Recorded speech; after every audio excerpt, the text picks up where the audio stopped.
Hello, I'm Senator Jim Abeler from Anoka, Minnesota, and really important topic about the Child Care Assistance Program. Month after month over the past year, stories of fraud within the Child Care Assistance Program have been front-page news. They have revealed the deep systemic dysfunction within the Department of Human Services. It was apparent that the past administration had turned a blind eye to tens of millions of dollars wasted on inappropriate and scandalous behavior by the state agency. It's extremely troubling to see the way DHS and the administration have let fraud and wasteful spending hurt the most vulnerable people in Minnesota. Responsible and needed funding has been repeatedly diverted from those with legitimate needs. The degradation of proper oversight was most disturbing and disgraceful. As chair of the Senate Human Services Reform Committee, I demanded that the Department of Human Services reorganize and restructure the entire oversight program. I required that the state prove to Minnesotans that fraud has been rooted out of the system. The good news is that those efforts have been successful. Hooray! After long months of disturbing revelations and many years of severe concerns about fraud, victories can be declared. DHS is finally taking fraud seriously, and it's high time. In 2018 and 2019, I led the legislature to pass statutory changes that strengthened record-keeping requirements, increased penalties for providers who commit fraud, and expanded funding for investigations. Under our pressure, DHS reorganized the Child Care Assistance Program.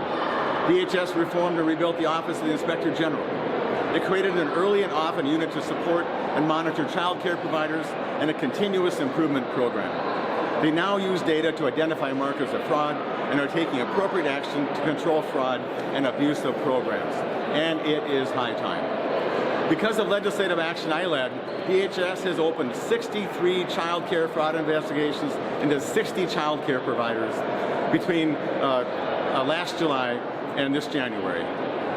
These investigations have already resulted in disqualified centers, disqualified licensed providers, and arrests for theft by swindle.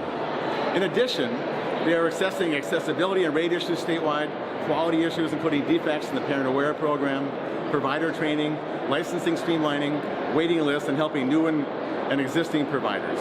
The goal was to create a stronger, leaner, better focused, and truly sustainable program that addresses the real needs of the 15,000 families and 30,000 children who are benefiting from this program now. This is the way government is supposed to work. Focus on mission, work efficiently, and impose minimal burdens on individuals and business. Much more remains to be done for us to be confident that every dollar is well spent, and every dollar must be well spent. The pressure to improve must continue until we can all rest assured that DHS is committed to preemptively abolish fraud and waste. I'm Jim Abeler, and we are going to continue the work for you in Minnesota. Thank you.